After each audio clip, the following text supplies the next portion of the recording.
The river is black. The night is thick with silence. A man stands at the edge of the water alone. Behind him, his family, his flocks, everything he owns already crossed to the other side. Ahead, his brother. The brother he betrayed. The brother who swore to kill him. He cannot go back. He cannot go forward. And then something grabs him in the dark. No warning. No name. No face. Just hands. And the fight begins. Before the 12 tribes. Before Israel. Before the nation that would shake the world, there was one man. A man born grasping his brother's heel. A man who traded a bowl of soup for a birthright. Who wore animal skin to steal a blessing meant for another. Who ran from his father's house with nothing but a stone for a pillow and a God he had not yet truly met. His name was Jacob, and God had chosen him, not because he was righteous, but because grace does not wait for perfection. This is not a story about a good man. This is a story about what God can do with a broken one. Jacob had been walking for days. His sandals were torn. His throat burned with thirst. The sun had fallen and there was no shelter. Only open field, open sky, and the crushing weight of everything he had done. He picked up a stone, set it under his head, and closed his eyes. God of my father, God of Abraham, if you are even there, I am lost. He slept, and heaven opened, a ladder, stretching from the dust beneath him all the way into a light too bright to name. Angels ascending, angels descending, and at the top, a voice that did not thunder, a voice that simply spoke. I am with you. I will keep you wherever you go. I will not leave you until I have done everything I promised. Jacob woke up trembling. The stone beneath his head felt warm. He looked around, the same field, the same darkness, but nothing was the same. He stood up slowly and said the only thing he could say, "Surely God was in this place, and I did not know it."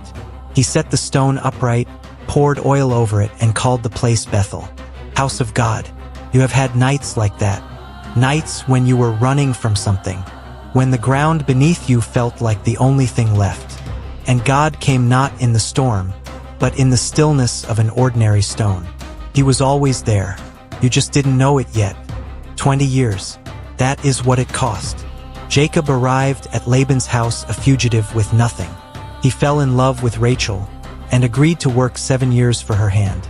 7 years of labor, of sunrise and drought, of wolves and heat and sleepless nights guarding flocks that were not yet his. And on the wedding night, Laban gave him Leah instead. Jacob's voice shook with fury. "What have you done to me? I served you for Rachel. Why have you deceived me?" Laban smiled the way men smile when they hold all the cards. "It is not our custom to give the younger before the firstborn." The deceiver had been deceived. The man who once put on his brother's skin to fool a blind father now stood in the dark, holding the wrong hand. Work another 7 years. That was the price, and Jacob paid it. There is a mathematics to transformation that feels merciless while you're in it. The years that feel wasted are often the years doing the most work. God was not absent in Laban's fields. He was forging something: patience, endurance, the slow burning away of a man who always took shortcuts, until the only road left was the long one. And now we return to the river, alone in the dark, the man who had everything: wives, children, wealth, flocks, stripped of all of it in a single night of dread. Esau was coming with 400 men. There was no plan left, no trick, no escape. And then the figure appeared. No introduction, no warning, just combat. They wrestled through the night, muscle against muscle, will against will. Jacob fighting with everything he had, not knowing what he was fighting, not knowing who. Hours passed, the stars moved, and still Jacob would not let go. The figure touched his hip. One touch, and Jacob's leg buckled, the socket wrenched out of place. He should have fallen. He didn't. He held on tighter. "Let me go," the voice said.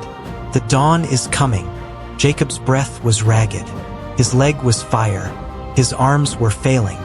But something in him, something deeper than muscle, refused. "I will not let you go, unless you bless me." Silence. Then, "What is your name?" Jacob, your name will no longer be Jacob, it will be Israel, because you have struggled with God and with men, and you have overcome. Jacob looked at the face before him, looked and lived. He called the place Peniel, the face of God, and he walked away limping, but he walked away blessed. Jacob limped into the sunrise, every step pain, every step proof. He had not won by strength. He had won by refusing to release what he could not fully understand, by holding on in the dark to something that was breaking him, and trusting that the breaking was not the end. Esau ran to meet him, and instead of a sword, there were arms, an embrace, tears on both sides of an old wound. The man who had stolen a blessing received one freely. The man who had spent his life grabbing finally learned to receive. This is what God does. He does not wait for you to be worthy. He meets you at the river, in the dark, alone, when you have nothing left and no plan remaining. He grabs hold of you, and if you hold on, even broken, even limping, even terrified, he will rename you. He will rebuild you. He will send you forward into the very thing you feared most and turn it into the moment of your greatest reconciliation. Your name is not your past. Your wounds are not your defeat. Your limp is not your shame. It is your testimony. Don't let go.